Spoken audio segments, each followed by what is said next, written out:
Secret Garden, Chapter 3. Across the Moor. She slept a long time, and when she awakened, Mrs. Medlock had bought a lunch basket at one of the stations, and they had some chicken and cold beef and bread and butter and some hot tea. The rain seemed to be streaming down more heavily than ever, and everybody in the station wore wet and glistening waterproofs.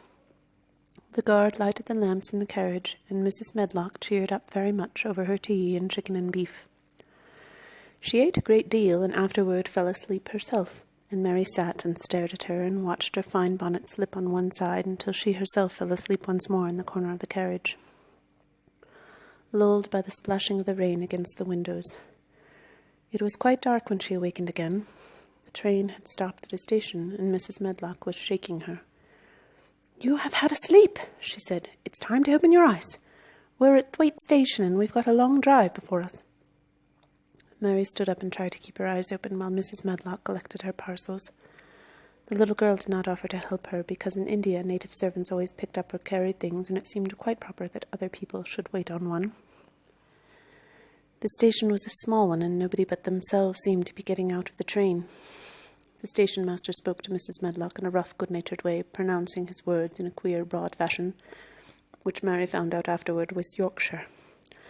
"I see that's got back," he said, "and that's Brow the young un with thee." "Aye, that's her," answered Mrs. Medlock, speaking with a Yorkshire accent herself and jerking her head over her shoulder toward Mary. "How's thy missus? Well enough of it. The carriage is waiting outside for thee." A brougham stood on the road before the little outside platform. Mary saw that it was a smart carriage and that it was a smart footman who helped her in. His long waterproof coat and the waterproof covering of his hat were shining and dripping with rain, as everything was, the burly station master included.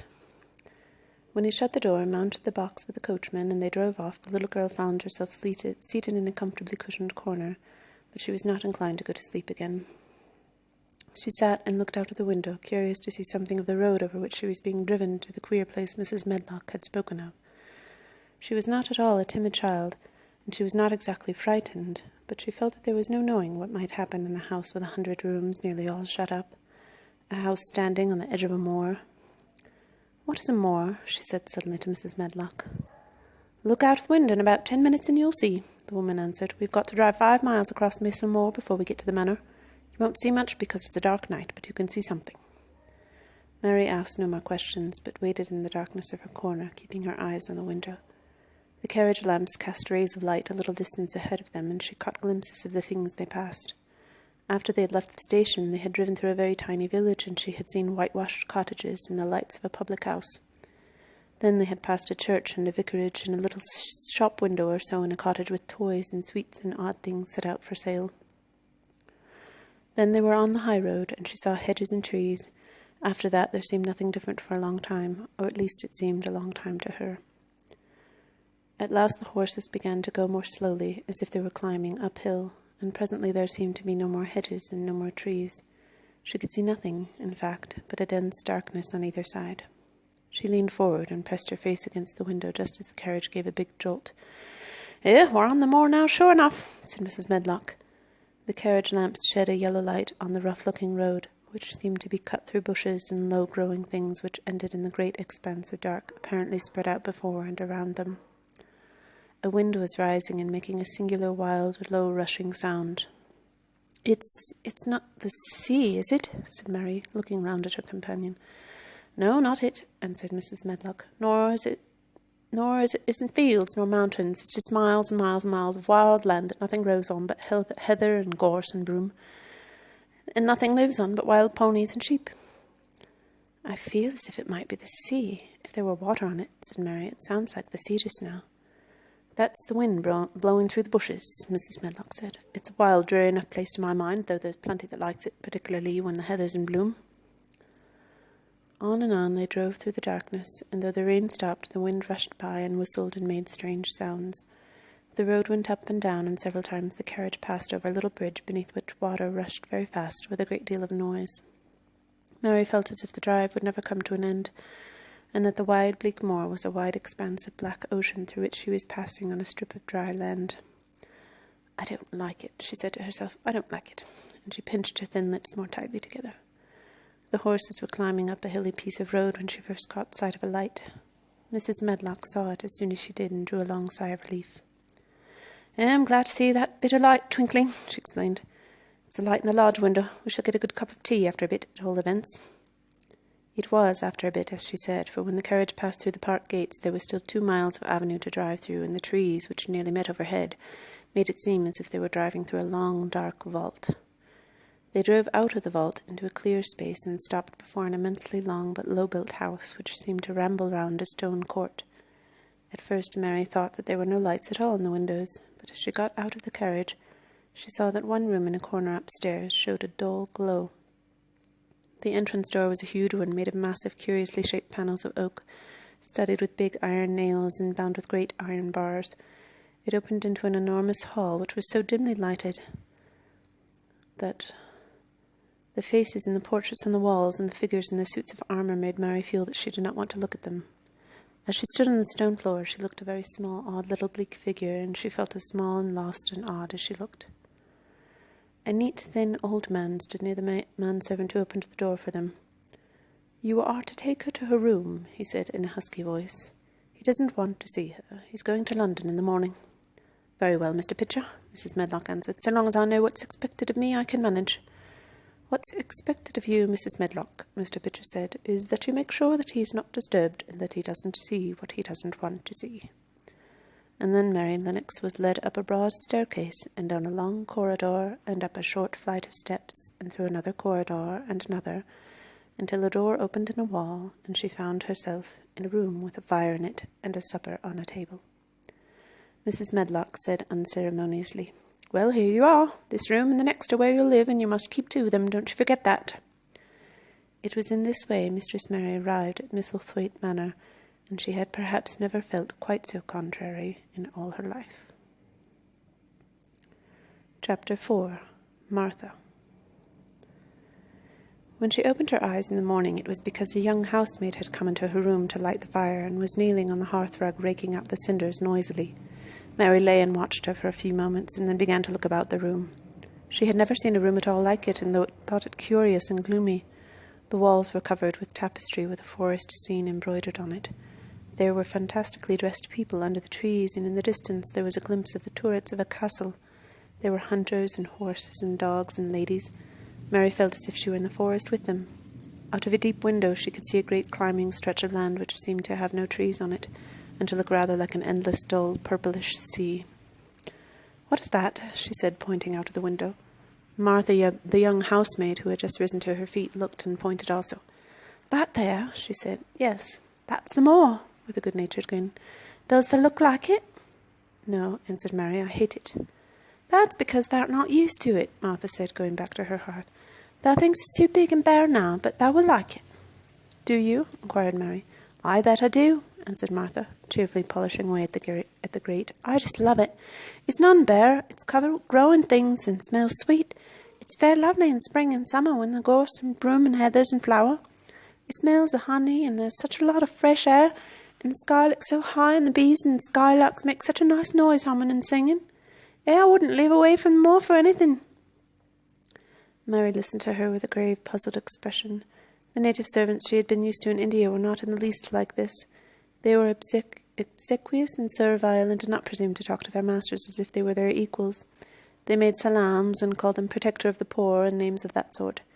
Indian servants were commanded to do things, not asked. It was not the custom to say please and thank you, and Mary had always slapped her eye in the face when she was angry. She wondered a little that this girl would do if one slapped her in the face. She was a round, rosy, good-natured-looking creature, but she had a sturdy way which made Mistress Mary wonder if she might not even slap back, if the person who slapped her was only a little girl. "You are a strange servant," she said from her pillows rather haughtily. Martha sat up on her heels with her blacking brush in her hand and laughed without seeming the least out of temper. "I know that," she said. "If there was a grand Mrs. So Misselthwaite, I should never have been even one of the under housemaids. I might have been let to be scullery maid, but I've never been let upstairs. I'm too common, and I talk too much Yorkshire. But this is a funny house, for all it's so grand. Seems like there's neither master nor mistress except Mr. Pitcher and Mrs. Medlock. Mr. Craven, he won't be troubled about anything when he's here, and he's nearly always away. Mrs. Medlock gave me the place out of kindness. She told me she could never have done it if Misselthwaite had been like other big houses." "Are you going to be my servant?" Mary asked, still in her imperious little Indian way. Martha began to rub her grate again. "I'm Mrs. Medlock's servant," she said stoutly, "and she's Mr. Craven's, but I'm to do the housemaid's work up here and wait on you a bit, but you won't need much waiting on." "Who's going to dress me?" demanded Mary. Martha sat up on her heels again and stared. She spoke in broad Yorkshire in her amazement. "Cannot that dress, Therson?" she said. "What do you mean? I don't understand your language," said Mary. "I forgot," Martha said. "Mrs. Medlock told me I'd have to be careful. You wouldn't know what I was saying. I mean, can't you put on your own clothes?" "No," answered Mary quite indignantly. "I never did in my life. My ayah dressed me, of course." "Well," said Martha, evidently not in the least aware that she was impudent, "it's time thou should learn. Thou cannot be younger. It'll do thee good to wait on thine a bit. Me mother always said she couldn't see why grand people's children didn't turn out fair fools, what with nurses and being washed and dressed and took out to walk as if they were puppies." "It is different in India," said Mistress Mary disdainfully. She could scarcely stand this. But Martha was not at all crushed. "Yeah, I can see it's different," she answered almost sympathetically. "I dare say it's because there's such a lot of blacks there instead of respectable white people. When I heard you was coming from India, I thought you was black too." Mary sat up in bed furious. "What?" she said. "What? You thought I was a native? You daughter of a pig." Martha stared and looked hot. "Who are you calling names?" she said. "You needn't be so vexed. That's not the way for a young lady to talk. I've nothing against blacks. When you read about 'em in tracts, they're always very religious. You always read as a black's a man and brother. I never seen a black, and I was fair pleased to think I was going to see one close. When I come in to light your fire this morning, I crept up to your bed and pulled the cover back, careful to look at you, and there you was, disappointedly, no more black than me, for all you're so yellow." Mary did not even try to control her rage and humiliation. "You thought I was a native? You dared? You don't know anything about natives. They're not people, they're servants who must salaam to you. You know nothing about India, you know nothing about anything." She was in such a rage and felt so helpless before the girl's simple stare, and somehow she suddenly felt so horribly lonely and far away from everything she understood and which understood her, that she threw herself face downward on the pillows and burst into passionate sobbing. She sobbed so unrestrainedly that good-natured Yorkshire Martha was a little frightened and quite sorry for her. She went to the bed and bent over her. You mustn't cry like that there," she begged. "You mustn't, for sure. I didn't know you'd be vexed. I don't know anything about anything, just like you said. I beg your pardon, miss. Do stop crying."